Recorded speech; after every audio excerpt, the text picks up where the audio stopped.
Hello hello. तो क्या हालचाल। स्वागत है। तो और मेरे चिलगोजो क्या हालचाल। तो दोस्तों, मेरे भाइयों, मेरे दोस्त, ट्रिग्नोमेट्री ये एक ऐसा लेसन है जो इतना इतना इतना इतना खतरनाक लगता है बच्चों को कि उन बेचारों का मूड खराब हो जाता है। लेकिन जब तक आपका भाई सतीश है ना, टेंशन मत लेना। इसी चैप्टर ट्रिग्नोमेट्री को हम लोग इसी सरिये से इतना मारेंगे कि उसका हुलिया बिगाड़ देंगे। तो टेंशन मत लेना, जब तक आपका भाई सतीश है ट्रिग्नोमेट्री को हम लोग ऐसे उखाड़ उखाड़ के फेंक देंगे। तो चलिए शुरू करते हैं अपने ट्रिग्नोमेट्री को। तो भैया, ट्रिग्नोमेट्री मतलब क्या? ट्राइगोनोमेट्री यानी कि तीन साइड वाला या फिर तीन साइड से बाउंडेड या फिर थ्री साइड से जो कोई एक ज्योमेट्री है, उसी के बारे में हम लोग बात करेंगे। तो थ्री साइड से कौन सा ज्योमेट्री होता है भैया? ट्रेंगल। है ना? ट्रेंगल होता है कि नहीं होता? झूठ मत बोलना। ट्रेंगल थ्री साइड से बाउंडेड, यस। ट्रेंगल तो है, लेकिन ट्रिग्नोमेट्री में ये होता है कि एक स्पेशल ट्रेंगल होता है। वो स्पेशल ट्रेंगल आप पढ़ चुके हैं, उसमें कोई भी टेंशन वाली लेने वाली बात ही नहीं है। तो वो कौन सा भैया स्पेशल ट्रेंगल है? वो स्पेशल ट्रेंगल है ये वाला ट्रेंगल। आप सोच के बताइए कि ये कौन सा ट्रेंगल है। ये कौन सा ट्रेंगल है? आप बताइएगा सोच के। ए बी सी, ये कौन सा ट्रेंगल है भैया? बताइए। ये सिर्फ ट्रेंगल है। अभी हम इसे कोई भी ट्रेंगल अभी नहीं कह सकते। ठीक? जब तक ऐसा ऐसा ना बना हो, तब तक ये मत कहना कि ये राइट एंगल ट्रेंगल है। और हम बात भी राइट एंगल ट्रेंगल की ही करेंगे इस ट्रिग्नोमेट्री में। ट्रिग्नोमेट्री में जो स्पेशल ट्रेंगल होता है वो कौन सा ट्रेंगल होता है? Right angle triangle. कौन सा ट्रेंगल? Right angle triangle. ठीक? ये कौन सा ट्रायंगल है? Right angle triangle. यानी कि इसमें एक जो एंगल होगा वो 90 डिग्री होगा, और सब कोई भी हो सकते हैं। ठीक? एक एंगल कौन सा होगा? 90 डिग्री का होगा। यानी कि एंगल सी 90 डिग्री का है। तो ये कौन सा ट्रायंगल है? Right angle triangle. Right angle triangle में याद करो भैया, हमने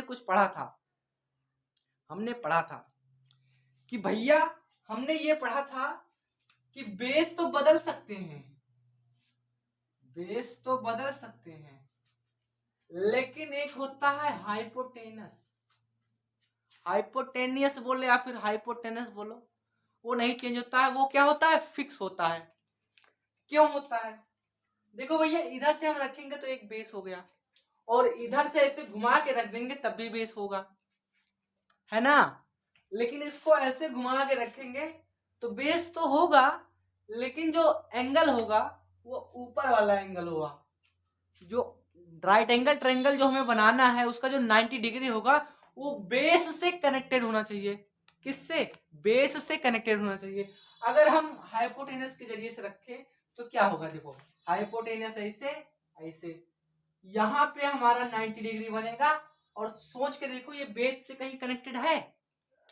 नहीं है। तो इस तरीके से हम नहीं रख सकते, यानी कि हाइपोटेनस को हम बेस नहीं बना सकते। और इसे हम परपेंडिकुलर बना सकते हैं, और इसे भी परपेंडिकुलर बना सकते हैं। ठीक? इसे समझ लेना अच्छे से। कैसे? देख भाई, इधर से मैंने रखा तो ये बेस बन गया, और ये वाला परपेंडिकुलर इधर बन गया। अब देख भाई, ऐसे में रखा है तो ये इस समय ये वाला परपेंडिकुलर है, और ये वाला बेस है, और ये वाला हाइपोटेनस है। हाइपोटेनियस नहीं होता चेंज, वो हमेशा फिक्स रहता है। भैया याद करो, हमने 8th क्लास में पढ़ा था कुछ। क्या पढ़ा था भैया? बताओ, क्या पूछना चाहते हो तुम हमसे? तो पढ़ा होगा कि कौन सा? Pythagoras theorem. कौन सा theorem? Pythagoras theorem. Pythagoras theorem theorem Pythagoras theorem पढ़ा था क्लास 8th में। उसमें क्या होता था कि हम हाइपोटेनियस का स्क्वायर करके परपेंडिकुलर का स्क्वायर प्लस में बेस का स्क्वायर करते थे तो ये होता था। यानी कि कहने का तात्पर्य यही है कि अगर हम हाइपोटेनियस का क्या कर दें, स्क्वायर कर दें, तो वो किसके बराबर होगा, बेस और परपेंडिकुलर को, या फिर परपेंडिकुलर या फिर बेस को, या फिर बेस या फिर परपेंडिकुलर, यानी कि इसमें से कुछ भी हो सकते हैं। तो इस टाइम के लिए हम क्या लेते हैं, नीचे वाले को बेस लेते हैं, इस वाले को परपेंडिकुलर लेंगे। क्या लेंगे, परपेंडिकुलर। तो अब ध्यान से देखना, ये कहना चाहता है, ये थ्योरम ये कहना चाहता है कि जो हाइपोटेनियस का स्क्वायर हो निकल के आएगा, यानी कि 2 2 जा 4 जो होगा, वो इसके और इसके स्क्वायर को ऐड करने पर 4 ही बनेगा। यानी कि ये जो लेंथ है इसका स्क्वायर कर दो, फिर इस लेंथ का स्क्वायर कर दो, इस लेंथ का स्क्वायर कर दो, और इन दोनों लेंथ को जोड़ दो, तो ये जो लेंथ इतना बनेगा इसका स्क्वायर, वो इस स्क्वायर के बराबर होगा। यहाँ पर दिया हुआ है। कैसे भैया, कुछ भी बोल देते हो कैसे, देखो यहाँ पर ये है, हम आपको दे रहे हैं एक सवाल, आपको नहीं खुद को। ये है हमारा ट्रायंगल, कौन सा, राइट एंगल ट्रायंगल, ठीक। हाइपोटेनियस 5 है, हाइपोटेनियस नहीं लेते हैं अभी 5, इसे ले लेते हैं 3, इसे ले लेते हैं 4, क्या ले लेते हैं, 4 ले लेते हैं। तो भैया हाइपोटेनियस क्या होगा, हाइपोटेनियस क्या होगा, सोच के देखो कैसे निकालेंगे। इसी थ्योरम में रख दो भैया, आंसर निकल जाएगा। कैसे निकलेगा, हाइपोटेनियस का square is equal to perpendicular, इसमें क्या है, ये वाला है, तो 3 का स्क्वायर प्लस में बेस क्या है इसमें 4 है, तो ये 4 का स्क्वायर। अब क्या भैया, H square is equal to, ये हो जाएगा हमारा 25, और फिर इसके बाद एच इज इक्वल टू 5, इस रूट करने पर आ जाएगा डायरेक्ट, ठीक। डायरेक्ट में लिख दिया 5। तो भैया 5 तो आया, तो 5 है क्या, 5h, यानी कि हाइपोटेनियस है। हाइपोटेनियस तो निकल गया भैया। तो पाइथागोरस थ्योरम कब यूज करते हैं, जब कोई भी एक साइड मिस हो, सिर्फ एक की बात कर रहा हूं, अगर 2 मिस हो गए तो नहीं निकाल सकते इस थ्योरम से। अगर सिर्फ एक मिसिंग है तो भैया निकाल सकते हो। कैसे निकाल सकते हो, इसी थ्योरम पे रख करके वैल्यूज को, ठीक। तो ये हो गया हमारा पाइथागोरस थ्योरम। ट्रिग्नोमेट्रिक रेशियोज मतलब क्या, कुछ भी। ट्रिग्नोमेट्रिक रेशियोज मतलब उस स्पेशल ट्रायंगल का रेशियो क्या है, क्या वही है ट्रिग्नोमेट्रिक रेशियो। तो इस ट्रायंगल में क्या क्या रेशियोज बन रहे हैं, इन साइड्स के क्या क्या रेशियोज बन रहे हैं, उन्हीं को हम कहते हैं ट्रिग्नोमेट्रिक रेशियोज। तो चलिए फटाफट से उनको भी जान लेते हैं।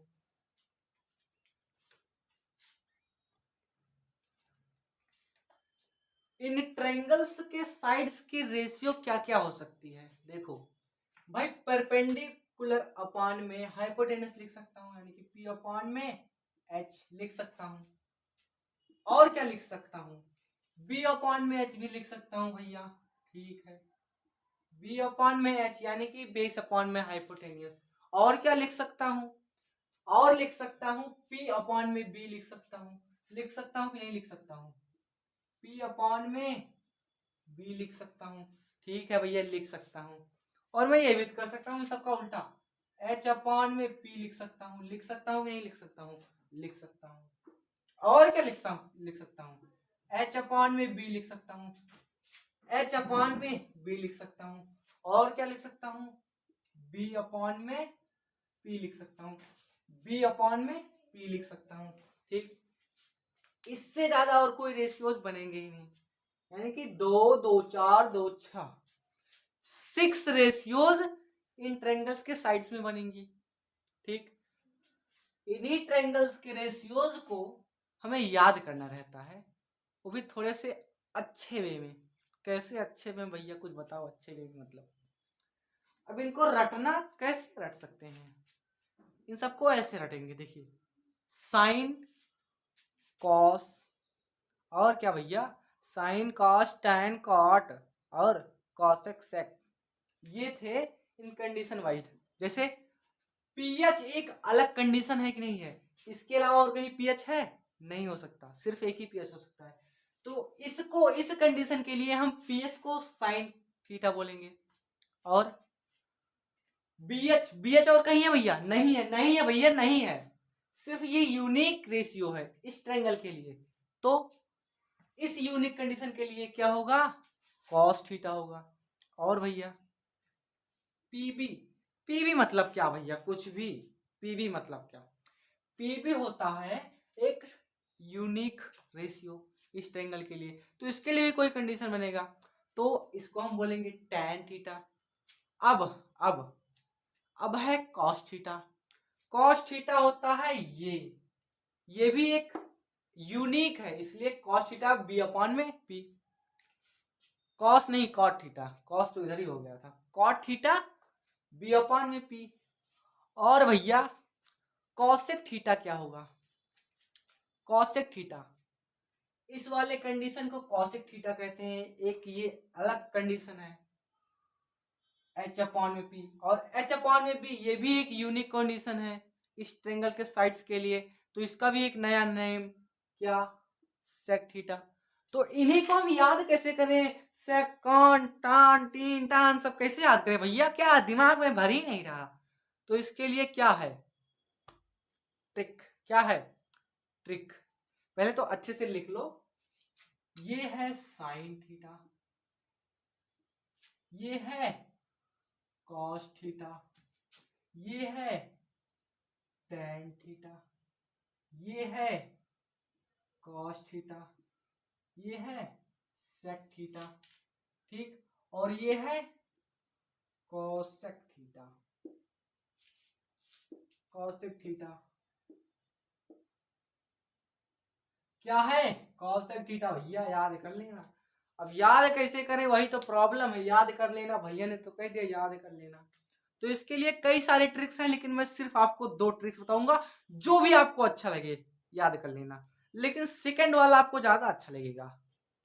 तो ऐसे लिखना है, P B P B P upon में H H H H H H B.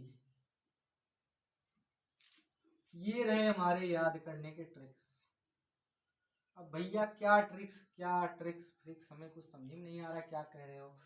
तो इन ट्रिक्स का मतलब क्या है पहले समझ लेना। पहले मैं ये स्ट्रक्चर बना लूं इस ट्रिक का। ये हो गया sine theta, cos theta, tan theta, cot theta. अरे यहाँ पे कॉस लिख क्या? कॉट थीटा हो गया ये। इसके बाद sec theta, cosec theta, ठीक। ये है हमारा स्ट्रक्चर। किसके लिए? बढ़िया से याद करने के लिए। अब भैया बढ़िया से कैसे याद करें? तो बढ़िया से याद करना है तो ध्यान से सुनना। पंडित भोला प्रसाद या फिर पंडित बद्री प्रसाद बोल दो। पंडित बद्री प्रसाद हर हर बोले, पंडित बद्री प्रसाद हर हर बोले। तो इसको देखना, sine, sine is equal to P upon में H, cos theta is equal to B upon में H, tan theta is equal to P upon में बी। और ऐसे ही cot थीटा अपॉन में cos theta is equal to cot theta is equal to b upon में p, ऐसे में चल रहा है ये। और sec theta is equal to h upon में b। और क्या? cosec theta is equal to h upon में p। ऐसे याद करना है। ये था पहला। अब यहीं पर थोड़ा सा इंटरेस्टिंग बनाने के लिए ध्यान से सुनना। पापा बीड़ी पियोगे? हाँ हाँ बेटा। क्या? पापा बीड़ी पियोगे? हाँ हाँ बेटा। P B P H H B. ऐसे याद करने में मजा नहीं आ रहा? मजा नहीं आ रहा। पंडित बद्री प्रसाद हर हर बोले, इसमें भी मजा नहीं आ रहा? मजा इसमें आएगा। पापा बीड़ी पियोगे? हाँ हाँ बेटा। मजा आया? आया होगा भैया, मैं समझ रहा हूं तुम्हारी भावनाओं को। तो याद कर लेना, पापा बीड़ी पियोगे? हाँ हाँ बेटा। Sine theta is equal to P upon में H, cos theta is equal to B upon में h and tan theta is equal to p upon में b, फिर इसके बाद cot theta is equal to b upon में p, फिर इसके बाद sec theta is equal to h upon में b, और क्या cos theta is equal to h upon में p। ठीक, समझ लो अच्छे से, टेंशन मत लेना, आपका भाई है। और यहां से एक चीज और निकलता है, इसको अगले वाले स्लाइड पर देखते हैं। अब भैया कुछ रेशियोज तो अलग हैं, उनको भी पढ़ना है, लेकिन दिक्कत ये है कि उन्हें भी याद ही करना पड़ेगा। तो उनके लिए मैंने इसी वाले पीबीपी एचएचबी वाले में से निकाल लिया है, यानी कि रटना नहीं है, समझ लो, दिमाग में बैठा लो, ऐसे बैठा लो, गद्दा वद्दा लगा देना जिससे उसे आरामी हो, आरामी कुछ भी बोल देता हूँ यार, मतलब आराम हो, उसे बैठने में आनंद मिले, नहीं तो आनंद नहीं मिलेगा। कांटा वाटा रखा होगा, गोबर ओबर रखा होगा, गंधा रहा होगा, तो पहले वो सब साफ कर लेना, साफ करके गद्दा वद्दा बढ़िया से बिछा देना अपने दिमाग में, तो ये चीज अच्छे से जाके सोएगी, तो उसके जाने का मन नहीं करेगी। ठीक, तो वही गद्दा बिछा रहा हूं मैं आपके दिमाग में। तो यहां पर ध्यान से देखना, sine theta is equal to क्या है, पी अपॉन में एच है कि नहीं, और cos theta is equal to B upon में एच है, कह दो हाँ भैया है, और tan theta is equal to P upon में बी है, कह दो भैया ये भी है, और भैया cosec theta is equal to क्या है, h अपॉन में p है कि नहीं है भैया, है। फिर sec theta is equal to क्या है भैया, h अपॉन में b, कह दो ये भी है तो है, क्या बार बार है लगाए रखे हो। अब cot theta is equal to b upon में p है, कह दो भैया है, गोड़े पड़ते हैं भैया है, बार बार है बुलवा रहे हो, ठीक है नहीं बुलवाएंगे। तो अब ध्यान से देखना है, यहाँ पे क्या देखोगे ये तो बताओ मुझे, देखना साइन p अपॉन में h है, तो कॉसेक क्या है, कॉसेक बताओ भैया, कॉसेक क्या है, कुछ ज्यादा हो गया, कॉसेक क्या है, कॉसेक h अपॉन में p है, यानी कि यहाँ पर ध्यान से देखना, इन दोनों में जो रिलेशन है ये देखना कि p अपॉन में h है तो h अपॉन में p है, यानी कि इसका उल्टा है, क्या है, उल्टा है। हम कह सकते हैं कि sine theta is equal to 1 upon में कॉसेक थीटा, कह सकते हैं नहीं कह सकते हैं, कह सकते हैं भैया, आपने समझा दिया तो कह सकते हैं, कोनो दिक्कत वाली बातें नहीं है। वैसे ही देखो यहाँ पे कॉस है, तो cos theta is equal to, यहाँ भी वही कार्यक्रम है, यहाँ पे देखो, यहाँ पे b अपॉन एच है तो यहाँ पे h अपॉन में b है, यानी कि यहों उल्टे है, यहों उल्टे वाला काम चल रहा है, तो यहों भी हम लिख सकते हैं 1 अपॉन में सेक थीटा, लिख सकते हैं कि नहीं लिख सकते हैं, लिख सकते हैं। और यहाँ पे tan theta is equal to, यहाँ पर भी वही वाला कार्यक्रम है, ये देखो p अपॉन में b अपॉन में b अपॉन में p, उल्टा हुआ तो 1 अपॉन में कॉट थीटा, रटना नहीं है, समझो कैसे आ कैसे रहे हैं ये वैल्यूज, इन्हें अच्छे से एनालिसिस करो। कॉपी किताब उठाए हो तो कॉपी में लिख रहे हो तभी रुक जाओ, बाद में वीडियो को पॉज कर लेना, अच्छे से लिख लेना, जब मैं पढ़ाऊं समझाऊं अच्छे से तब ध्यान से देखना, सिर्फ मैं गारंटी ले रहा हूं आपकी कॉपी किताब उठाने का मन ही नहीं करेगा, इतने अच्छे से पढ़ा दूंगा मैं, मतलब अब बेइज्जती मत कर देना। अब वैसे यहां पर भी देखो, cosec theta is equal to, cosec theta is equal to, ये भी उल्टा ही तो दिख रहा है, h अपॉन में p है तो p अपॉन में h, तो इसको भी हम लिख ही सकते हैं कि 1 अपॉन में साइन थीटा। अब यहां पर देखना वही वाला फिर सीन हो रहा है, सेक थीटा क्या होगा, h अपॉन बी है तो b अपॉन में h लिखा है, यानी कि फिर वही उल्टे वाला कार्यक्रम, तो इसको हम लिख सकते हैं cos थीटा, लिख सकते हैं कि नहीं लिख सकते हैं, लिख सकते हैं। और यहाँ पर देख भाई, यहाँ पर भी वही वाला काम है कि cot theta is equal to 1 में tan थीटा। बस वही वही बार बार का समझाएं कि बोले तो समझाए दे। देखो कॉट थीटा अपॉन में बी अपॉन में पी, तो यहाँ पे पी अपॉन में बी यानी कि उल्टा है कि नहीं है, तो वही लिख दिए उल्टा है। ठीक, यही रेशियोज जो है आपको 2 नंबर दिला सकते हैं। किसमें भैया? बहुत सरल सा आपको क्वेश्चन आएगा। क्या आएगा? क्वेश्चन आएगा, क्या आएगा? क्वेश्चन आएगा कि एक ट्रायंगल है, ये ट्रायंगल है कौन सा? राइट एंगल ट्रायंगल, जिसमें ए बी और सी। अब इसमें दिया क्या होगा? 3 और 4 आपको निकालना है। तो भैया कैसे निकलेगा? कैसे? देखो ध्यान से, ये परपेंडिकुलर है, ये हाइपोटेनियस है। Perpendicular 4, hypotenuse 3। कह दो ठीक है भैया, निकल गया आप तो इसमें क्या लगाओ? कौन सा थ्योरम लगाओ? Pythagoras theorem. पाइथागोरस थ्योरम निकाल के ये निकाल दो। रेशियोज निकालने के लिए इसका प्रयोग करते हैं। आपको कहेगा कि सेक थीटा निकाल के दिखाओ। सेक थीटा क्या? सेक थीटा होता है h अपॉन में बी, हाइपोटेनियस अपॉन में बेस, हाइपोटेनियस 3 अपॉन में बेस, जो आप पाइथागोरस थ्योरम से निकालोगे उसी को लिख देना। यही चीज आपको 2 नंबर दिलाएगी। क्या दिलाएगी? 2 नंबर, याद रखना। फिर इसके बाद भैया ये सब क्या है? और हम इनको कैसे समझाएं? समझा तो दिए। अब ध्यान से देखना, दो ट्रिग्नोमेट्रिक रेशियोज ऐसे हैं जिनके एक स्पेशल केस भी होते हैं, जैसे tan और cot का।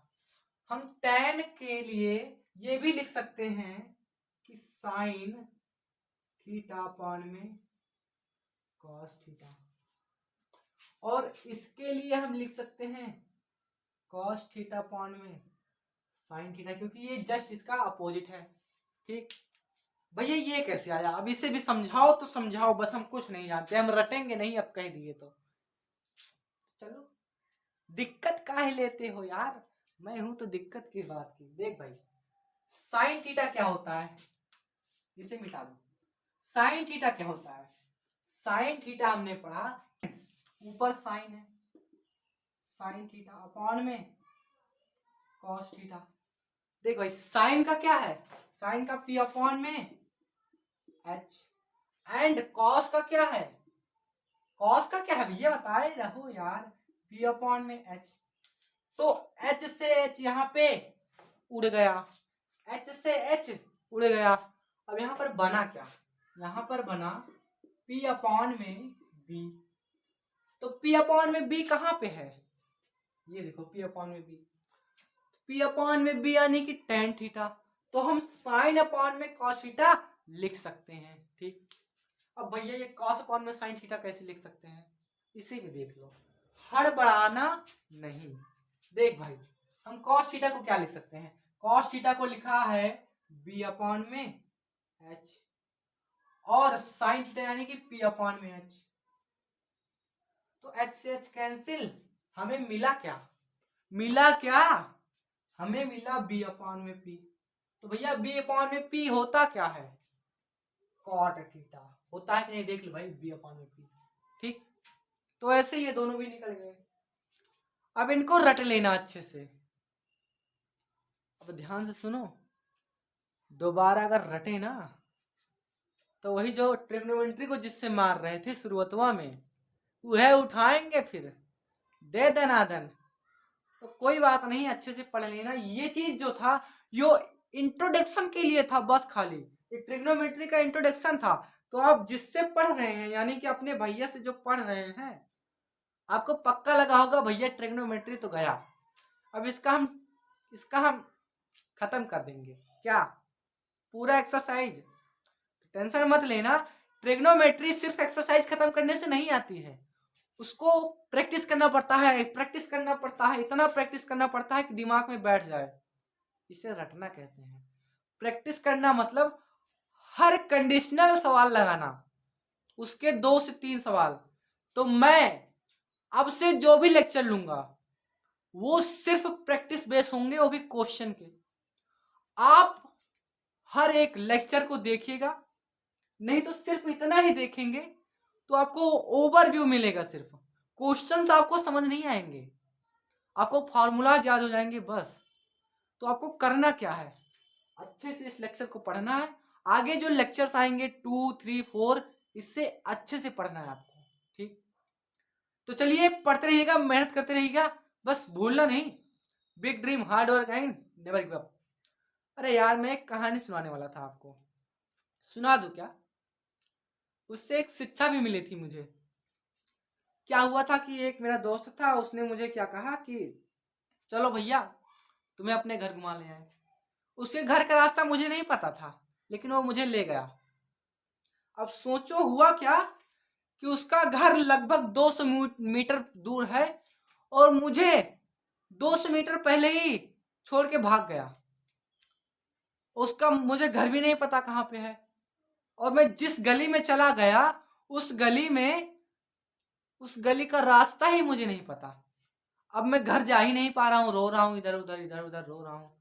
एक दादी अम्मा आई और कही भैया क्या हुआ? तो मैं भी छोटा ही था, तो मैंने कहा दादी एक लोग आए थे, मुझे मतलब छोड़ के चले गए, कह रहे थे घर घुमाएंगे, आधे रास्ते टोक के चले गए बस।